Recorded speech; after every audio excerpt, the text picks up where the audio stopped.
Sa ilalim ng mahinang ilaw ng silid, tahimik na nakaupo si Shirika sa dulo ng kama. Blanko ang kanyang mga mata, tila tuluyan ang nalunod ang kanyang isipan sa mahiwagang impluwensyang bumabalot sa kanya. Wala siyang anumang reaksyon o paglaban, nakatitig lamang siya sa kawalan. Chapter 153, A Real Cutie. Isang kumpiyansang ngiti ang sumilay sa labi ni Mickey habang nakapamaywang siyang pinagmamasdan ang resulta ng kanyang ginawa. Sa kanyang likuran, naglabas ng matinis na tunog ang napakalaking summoned beast. Mukhang gumana nga. Ang nilalang na nasa likuran ni Mickey ay walang iba kundi ang Queen Pheromone Bee. Isa itong espesyal na halimaw na gumagamit ng makapangyarihang pheromones upang ilagay ang target sa ilalim ng hypnosis at makakuha ng impormasyon mula rito. Gayunpaman, may mahigpit itong limitasyon. Kailangan itong gamitin sa loob ng isang saradong silid at ang target ay dapat mababa ang level at madaling maimpluwensyahan. Kung hindi matutupad ang mga kondisyong iyon, mabibigo ang kakayahan nito. Sa katunayan, ang tunay na layunin ng kapangyarihan ng Queen Pheromone Bee ay hindi para kontrolin ang mga tao. Sa halip, ang kakayahan nito ay pangunahing ginagamit upang utusan at pamunuan ng iba pang pheromone bees at hindi para manipulahin ang isip ng mga tao. Ngunit may isang bagay na naiiba kay Mickey. Isa siyang level 6,000 Beam Answer. Ang kanyang Beam Answer gift ay isang espesyal na summoning ability na eksklusibong nakatuon sa iba't ibang uri ng B-type monsters.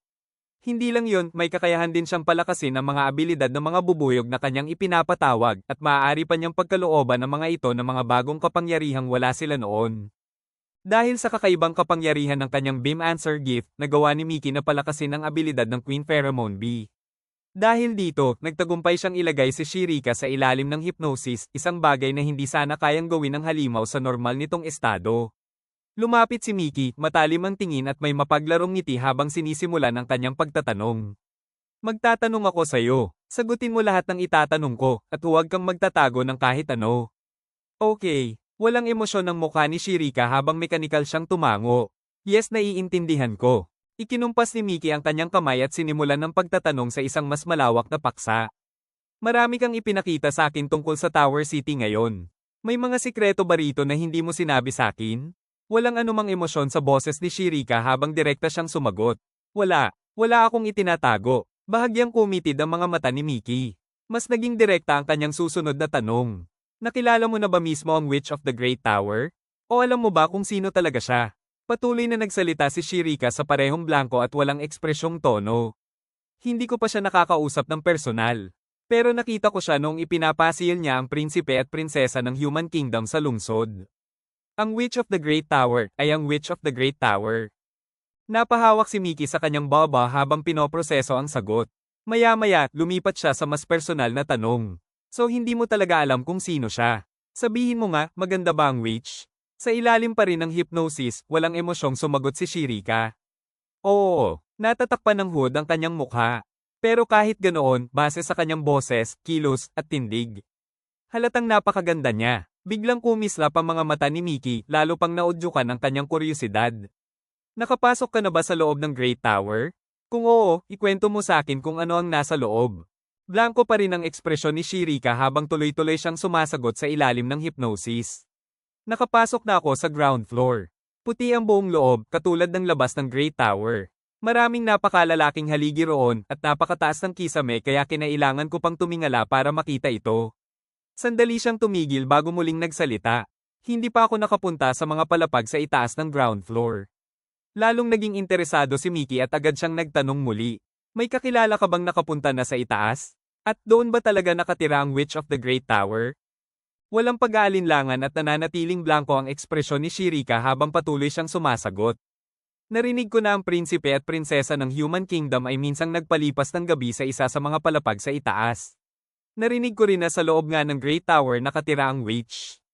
Tahimik na tumango si Mickey habang inaayos sa isip ang lahat ng impormasyong kanyang nakuha. I see. Sige, sunod na tanong. Lumipas ang oras habang tuloy-tuloy ang kanyang pagtatanong. Makalipas ang halos isang oras. Napabuntong hininga si Mickey nang mapansing matagal na pala nilang ginagawa ang interogasyon. Isang oras ka nang tuloy-tuloy na sumasagot. Hindi nakakapagtakang pagod ka na, Shirika. Hanggang dito na muna tayo. Mas mabuting dahan-dahan lang. May isa na lang akong huling tanong. Dahan-dahang lumapit si Mickey, halos magkalapit na ang kanilang mga mukha habang itinatanong ang pinakamahalagang bagay na gusto niyang malaman. May kilala ka bang tinatawag na Almighty Sea? O may ideya ka ba kung sino siya? Nanatiling blanko ang tingin ni Shirika habang agad siyang sumagot. Hindi. Wala akong alam. Bahagyang napabuntong hininga si Mickey.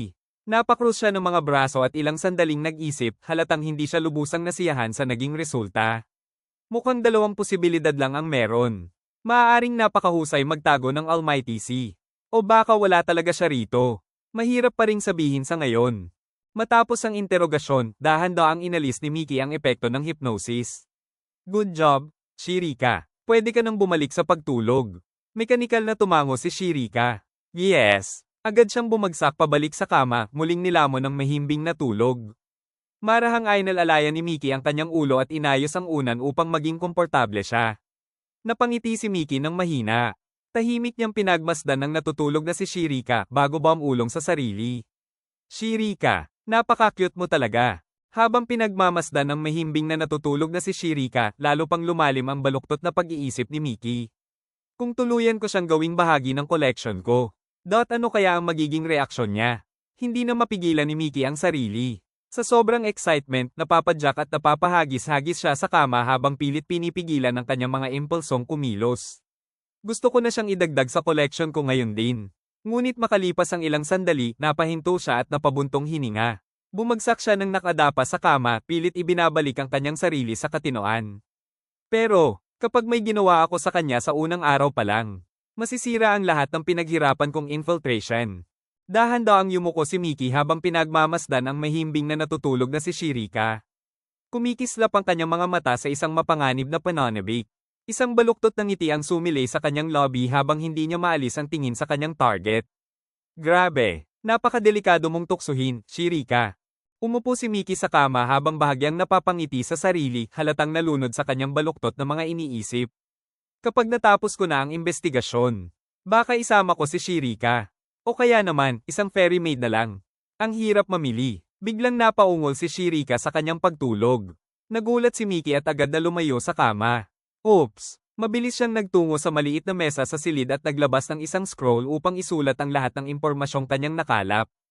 Kailangan ko nang ipadala ang report ko. Matapos isulat ang lahat, maingat niyang tiniklop at itinali ang sulat. Ayan. Ang halimaw na ipinatawag ni Mickey ay isang Shadow Bee, isang bee-type monster na napakahirap mapansin. Karaniwan itong ginagamit sa mga lugar tulad ng kagubatan upang magsagawa ng mga sorpresang pag-atake, at dahil sa kapangyarihan ni Mickey, lalo pang napapalakas ang kakayahan nitong magtago at umiwas sa pagtuklas.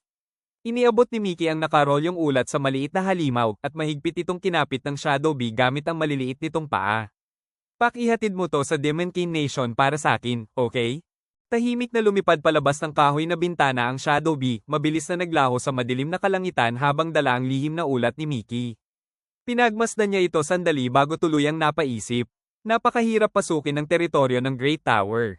Pero kapag nakapasok ka na, kakaunti lang ang nakikita kong panloob na depensa. Kumpiyansa ba sila na kaya nilang alisin agad ang sinumang banta? Bahagyang napangiti si Mickey habang tumatalikod mula sa bintana. Tutal, halos imposibleng makapasok dito ang ordinaryong tao. O kahit ang karaniwang master. Kaya hindi na rin nakapagtatakang ganoon sila kakumpiyansa.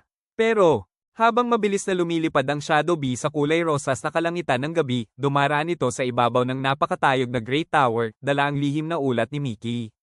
Tahimik na pinagmamasdan ito ni Mickey mula sa bintana. Maya-maya, unti-unting sumilay sa kanyang mukha ang isang tuso at mapanganib ng ngiti. Kung ganoon, sasamantalahin ko ang kahinaan nilang yan.